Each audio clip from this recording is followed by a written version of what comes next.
I mean, as a leader, I think you need to lead by example. So if you are working 18 hours a day and you don't have time to eat and you're blocking your calendar, minute by minute for meetings, your team will feel the requirement to do the same, even if you are telling them that they don't have to. Welcome to You Belong in the C-Suite podcast. You are ambitious in life and in your career, but something is missing. You want to bring more of your passion to what you do. Because let's be honest, you pour a ton into your work, and it needs to mean more. I'm your host, Laura Eigel. I'm a mom, wife, PhD, coach, advocate, introvert, and indoor rowing fanatic. I'm passionate about living a life that's in line with my values. We'll give you the actionable tips and tools you need to lead with your values, make a difference, and have career success. The world needs more diversity and authenticity in the top jobs at organizations. Your leadership belongs there. You belong in the C-Suite.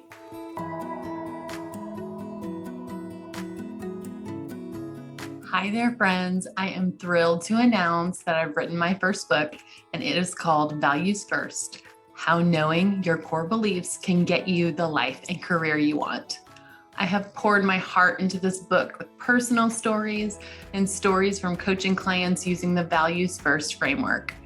Between the constant pressure of job performance and demands on your time, it's easy to lose sight of your values, letting them shift out of alignment. Those simple misalignments are keeping you from feeling joyful and fulfilled.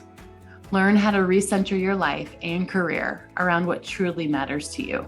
Order Values First now at your favorite independent bookstore or at Barnes & Noble or Amazon.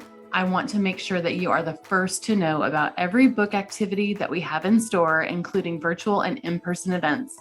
Stay up to date by joining our list at thecatchgroup.com/valuesfirst. That's thecatchgroup.com/valuesfirst.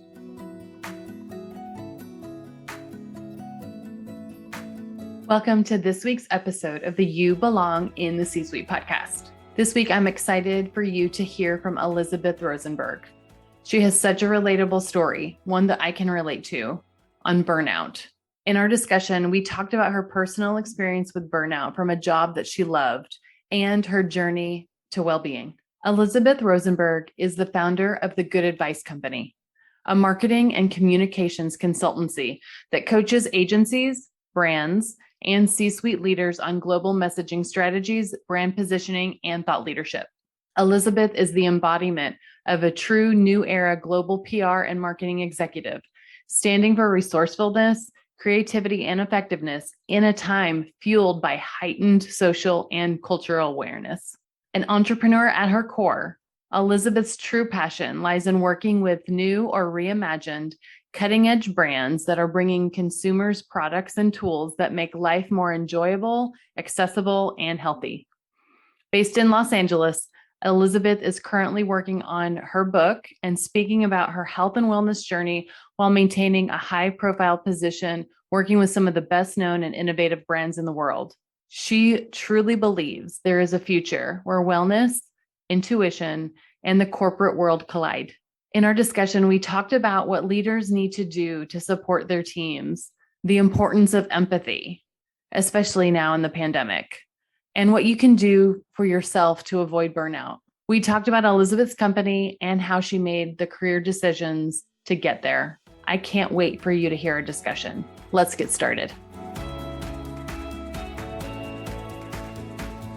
Well, I want to welcome you, Elizabeth, to the You Belong in the C-Suite podcast. Thank you so much for joining us today. Thank you for having me. I'm excited to chat. I know this is a long time coming. We've been with holidays and all the other things scheduled. We're finally here together to connect. I'm just so grateful to meet you and to hear your story. And that's the question that I want to start with. Can you tell me a little bit more about yourself and your story? I would love to. So my name is Elizabeth Rosenberg. I am the founder of the Good Advice Company. I'm a marketing and communications consultant with a couple decades under my belt. My story is one that is unbelievably relatable, I think, to everyone right now. I was working an amazing job that I loved. I was traveling the world. I was working on the best brand in the world, in my opinion. And I landed myself in the emergency room where I lost all of my motor skills. They didn't know what was wrong with me. They thought that I was either having a stroke or that I had overdosed. I had driven myself to the emergency room. It is quite a tale. I literally like got to the emergency room and like threw my keys at someone and like collapsed on the floor. And the next thing I knew, I was in a hospital bed with everyone screaming at me, asking me like what I had taken or what was wrong with me. And I literally had no way to tell them what was going on. Finally, I had calmed down enough to tell them that I was having a migraine. And they were like, oh, well, yeah, like your CAT scan came back fine and your blood came back fine. Like there's nothing wrong with you, which then honestly like freaked me out more because it's easier to have an immediate diagnosis of this is what is wrong with you than it is for people to say, we have no idea why this just happened. I'm also a migraine sufferer. I've had migraines since I was 4 years old, but this was next level. This was something different. For the next few months, I went on an intense doctor rounds to try to figure out if anybody could tell me what was wrong with me. And they all came back with the same thing, that I was stressed, overworked, and burnt out. I was under the impression that that was only possible if you hated your job and you were working, 20 hours a day. But I proved myself wrong because I was working hard and I was working probably much more than people were expecting out of me. That is just unfortunately part of my DNA, I think, at this point. But I loved my job. I was doing something that I really, really was passionate about and really enjoyed. And it was something that I didn't necessarily see coming. I think often people talk about the warning signs of burnout and how to not burn out. And I think it is very, very hard to have the self-awareness to see that kind of stuff coming so early on.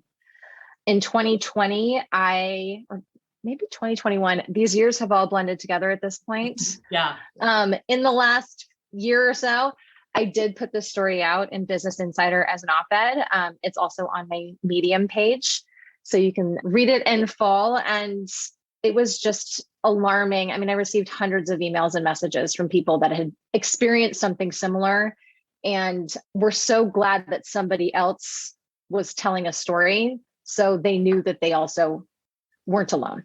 Thank you so much for sharing that story with us. And I think you're absolutely right. It is so relatable. It is so relatable. And especially right now, I loved how you just highlighted the fact that you didn't think you could get burnout if you loved your job. Like, I think there's a misconception, like you said, that like, it's only when you're overworked and you like, maybe you hate your manager or you're not, or you're in a toxic work environment or something. Tell me more about it. What did it look like? Like, what were your hours like? What was your travel schedule like? What were your eating habits and sleeping habits like? What was like a day in, day out for you when you were in it after you looked at it? Advertising and marketing is a very, in a weird way, like a rock and roll business. And in like, when this happened, I want to say it was like 2016, 17, like we were in the height of like awesomeness. And I mean, it's a very fun industry. I was responsible for 327 offices, me and a coordinator. Now, was I doing day-to-day work for all of these offices? No. But did all of them chime in every once in a while? Yes. The year that this happened, I traveled over 80,000 miles. It's really fun to see the world on somebody else's dime. But you also forget that you're in the air a lot and you are traveling and you are not at home. So you're sleeping different. I wasn't, in full transparency, I wasn't taking care of myself at all. Like, I was eating when I remembered to eat, or I was grabbing something on the fly, especially with business meetings and stuff. I was drinking more than I normally do. So I look back at that now and think about what like an unhealthy person that was. But the thing about me, and I think this is the thing that rings true with a lot of people that burn out, is that your mind has so much more endurance than your body. And you can talk yourself into saying, I got this, it's just this, I will get myself to the holidays, or I will get myself to spring break, or I will get myself to this, long weekend that I have off where I'll then, recharge. And you can always see those kind of moments of the light at the end of the tunnel where you have potential rest coming. And that's what kind of like fuels your fire to keep you going. But when you love your job, you kind of ignore the physical aspect of the signs that you can see coming, and you power through with your brain. So I think the first thing that anybody should be wary of is sleep. We need a lot more sleep than we actually think that we need. And this idea of, 5 hours of sleep a night and that's just going to like be sustainable for people forever. I mean, you need to know your own body and you need to know, what that means for you. But I think sleep is one of the things that we just really take for granted and we need a lot more of. Yeah, absolutely. I could not agree more. When you were telling your story, I went back to my burnout story, and it was really interesting. I was almost kidding myself. It wasn't realistic at all. I had scheduled back surgery, and like glaringly obvious, big surgery is an outpatient thing, right? But this was something that I was in chronic pain. I was still traveling internationally. I was in this really cool job. And I had scheduled surgery right after a big meeting. And right before the meet, so I was traveling and I was supposed to get off my pain medication. And I was like, sure, I'll do that, because you have to be off pain medication for a certain amount of time. I was on muscle relaxers for my pain. And I just was like, I'll power through it. It'll be fine. It'll be fine. So I'm like leading meetings, doing all this stuff. And then on the trip, I start getting sick, right? Mm-hmm. My body's just like, nope. Hey, this isn't going to go well for you. I'm still in my mind, I'm still going to surgery. And so I went to the doctor when I got back from my international trip, and the doctor was like, hey, you might not be able to have surgery. And I said, wait, what? No. Because, I have to have the surgery in this time because I can only take this time off for the next big trip. Right. And now as I think back, I'm like, oh my goodness, like poor decisions. I just was not thinking clearly. I was not prioritizing my health. And guess what? They pushed back the surgery because I tested positive for strep throat. And they said, no, you cannot, you actually have a fever right now and you can't go into surgery in 2 days. And I'm telling you that you need to take more time off. And that was just like I consider myself a pretty smart person in general, but it was clouded. My brain wasn't working pragmatically, right? It was going to the next thing I had to do and I was excited about, but I was completely ignoring my body. And so my body was basically like, nope, you're not having surgery. You're sick. I'm so sorry that happened to you. And again, I think these stories are so relatable to everyone that's listening. I mean, the irony behind all of this is once this happens to you, you tell yourself this will never happen to me again. I have, oh my God, I've seen the light and I can't believe that I did this to myself. And 3 years after I landed myself in the emergency room, I was on a business trip in France. And then I had to go to Amsterdam for a meeting with my team. And the second I landed at Amsterdam, I was like, I don't feel great. And I'd already been in France for a week in massive meetings. And I ended up having pneumonia and was stuck in a hotel room for 8 days because I couldn't fly home. In all honesty, I think the people at the hotel took better care of me than I probably would have been able to take care of myself here. But the doctor came to the hotel room. So you have to have a little bit of grace and a little bit of self-care around yourself to know that we do digress sometimes, and that's okay. And I also think in a time where we're in this pandemic and your anxiety levels are really high, and then it feels like everything's back to normal. And then it's we're back in this swing of things where it just feels like the world is crumbling again. We all need to be very cognizant of how we're all dealing with that differently and how that affects how we show up at work. So being unbelievably sympathetic and empathetic about different, I think, mental health and physical wellness around just pandemic anxiety is enough to force our society to change how we think. Yeah, absolutely. So you went from, pneumonia in Amsterdam. What happens after that? How do you continue to get on this idea of a well-being journey. Can you tell me a little bit more about some of the actions that you took and the mindset shifts that you had? Of course. So after my emergency room situation, and they told me that I didn't have a brain tumor and I had just been overworked and stressed out, I launched myself into this wellness journey. And it has been everything from, addressing allergies. I did allergy shots twice a week for 3 years. Didn't really help, but I tried. I saw Eastern medicine, Western medicine. I have an acupuncturist and I take Chinese herbs every day. I was like, oh my God, I'm going to do past life regression and see if that works. I mean, I did everything that you could possibly think of to try to find spiritual, emotional, physical, and mental sanity and just kind of like equality for myself. Now, I don't know if I will ever get there, in all honesty. I think that there's just, again, outside sources and there's things going on in our own lives that kind of get that stuff out of balance, but I'm trying. And then post pneumonia, I actually took a month off of work. There was actually an article in the Wall Street Journal around Christmas time around how do you talk to your manager about asking for time off and what that potentially looks like for you. And the best advice that I can give anybody who is seeking time off is to really come in with a plan and come in very unemotional. Although at times it feels very scary that you feel like you're just going to like burst into tears. I worked with my executive coach, which that's another thing that I would recommend to everybody. It is the best money that I have ever spent in my entire life. It has not only changed how I view business, but it has changed how I work with people differently. It's changed how I act and like move in this world. But I worked with him to really come up with a plan on how I would talk to our CEO. And I walked in and pretty much said, this was like January. And I walked in and said, I've burned out before. I can see that it's coming again. I need some time off. My 40th birthday is coming up in August. I have come to the conclusion that if I can't get this time off, my last day will be on July 31st. And I wasn't trying to come in and, with ultimatums of what this looks like, but I knew that that was the only potential solve for me to be a healthy executive. And his name is Matt Jarvis. And honestly, he could not have been a better leader and said, we're not losing you. We need you. Whatever you need, we will figure out.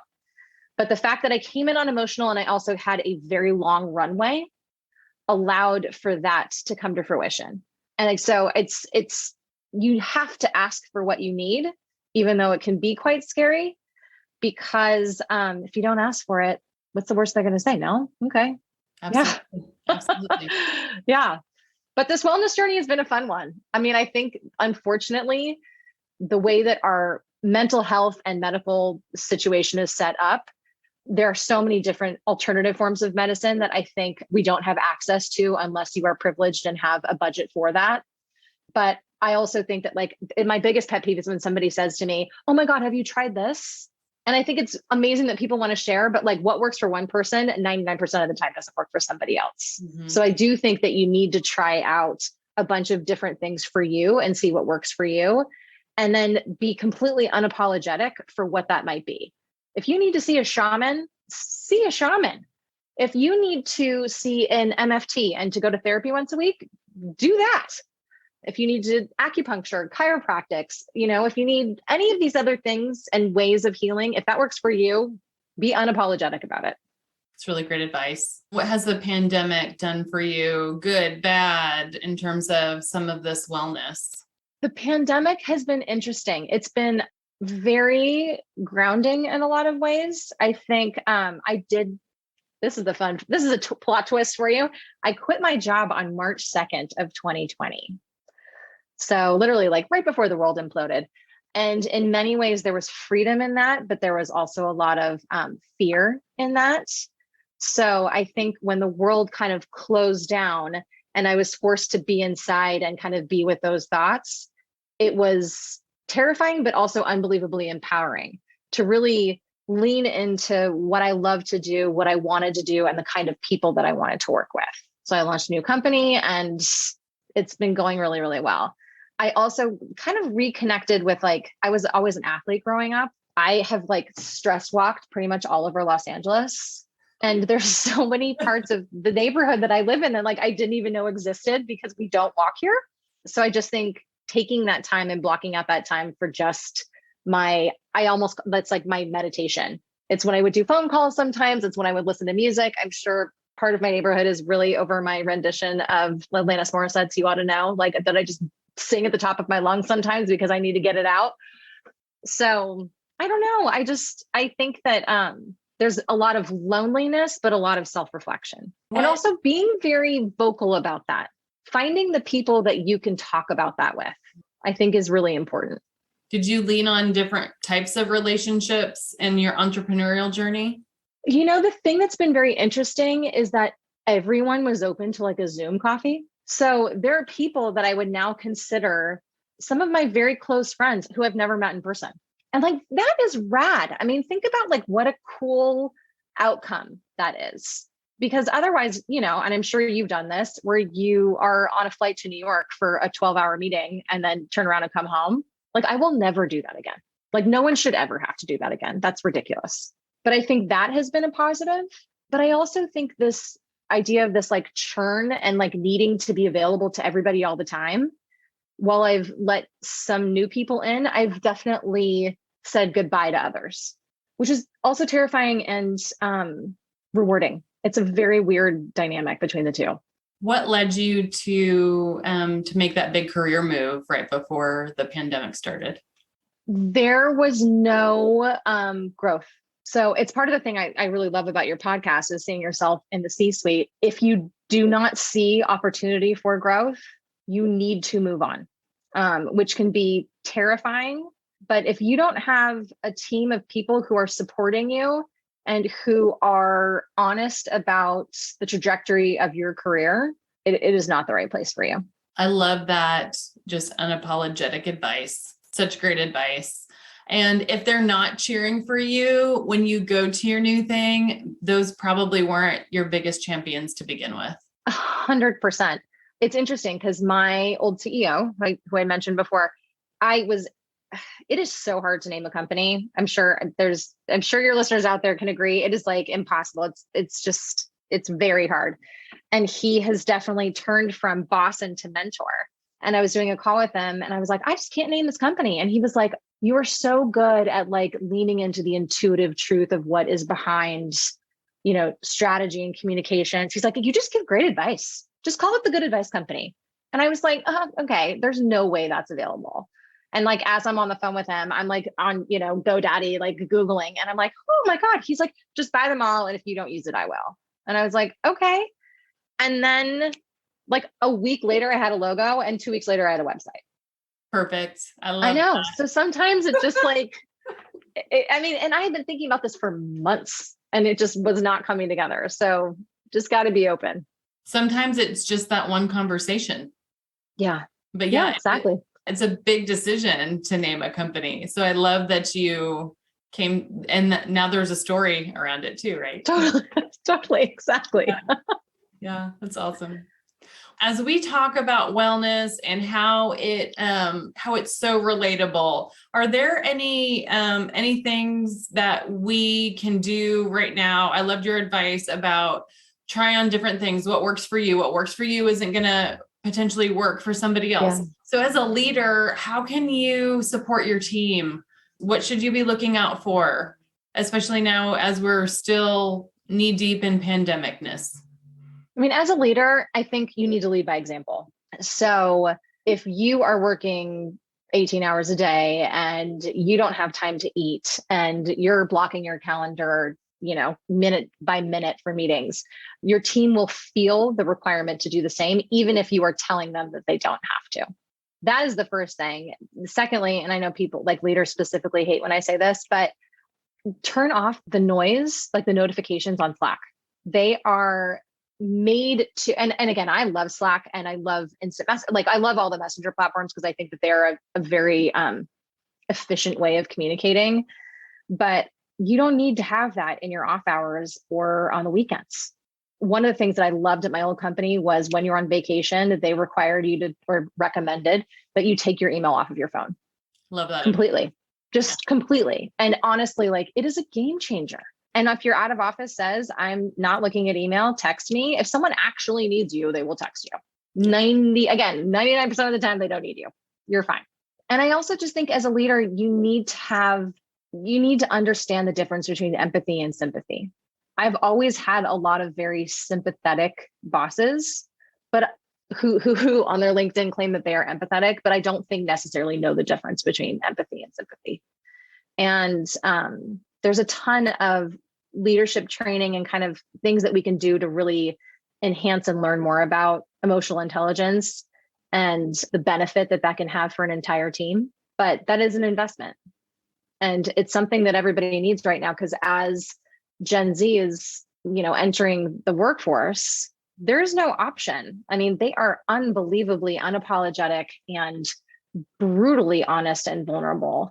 And if they're not met with understanding at the top, we won't be able to grow them into the leaders that they need to be. And I think the unfortunate thing is, like, for mid-level managers, no one teaches you how to manage people. They just give you a team and they're like, you figure it out. And how you manage people is different for how people need to be managed. I mean, it's this idea of the same thing of love languages. I actually would have my team take the appreciation, the work appreciation test, and all of them had different work appreciations. Some of them really wanted words of affirmation, while others needed me to go take them to lunch once a week. But if you don't understand how your team likes to be appreciated, you won't be an effective people manager. It's really interesting too, because we probably tend to manage how we were managed. And a lot of us have had some really awful managers. Let's just be honest, right? There's some horrible managers out there, and they learned from probably bad managers too. And it's really interesting. You mentioned Gen Z, and we were saying, different things about millennials, and I'm sure Gen X when they were coming into the workforce. It's interesting because we say this generation needs this, or this generation needs that, when sometimes they're just the ones to voice it. And guess what? Everybody actually needs something like that, or everybody benefits from it, right? 100%. Yes. It's interesting though, because I do think that there is this fine line between what you should share in the workforce and what you shouldn't. And the fact that we've all worked from home, and the fact that we have had kids bombard our Zooms, and, people working out of their bed, and all of these other things, we've actually invited work into our personal space. And I think that idea of work being work and home being home has been very lost.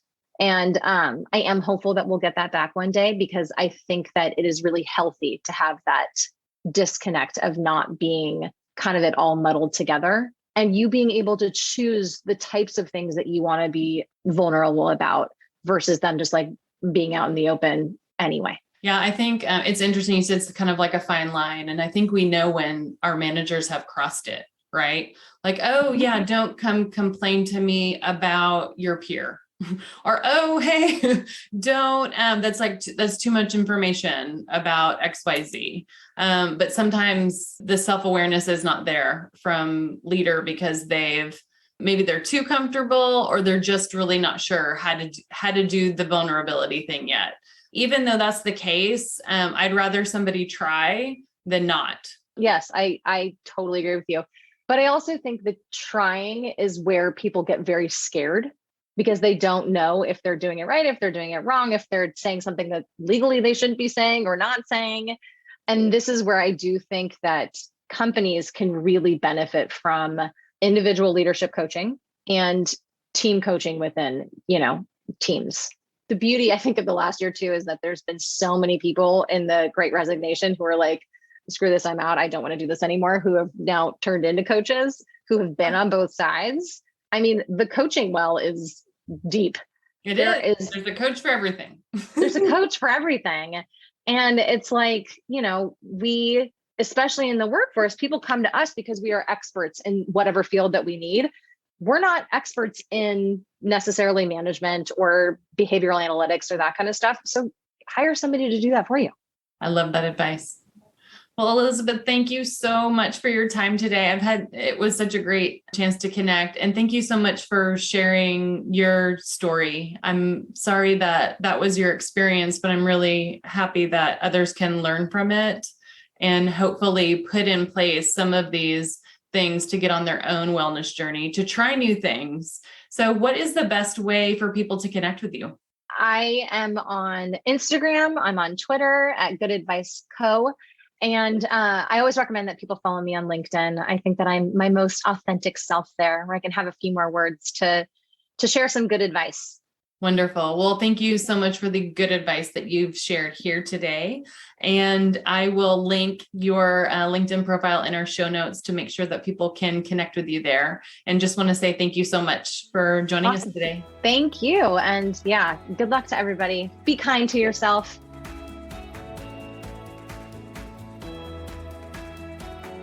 I want to thank you so much for listening to the You Belong in the C-Suite podcast. If you are enjoying this content, please remember to rate and review on Apple Podcasts. By leaving a review, you are helping others find this content. We will be featuring 5-star reviews on air in upcoming episodes. Editing and support for the podcast is done by S&E Podcast Management. To get more tips and tools to help you live a life guided by your values, go to thecatchgroup.com. Keep your boundaries and take care.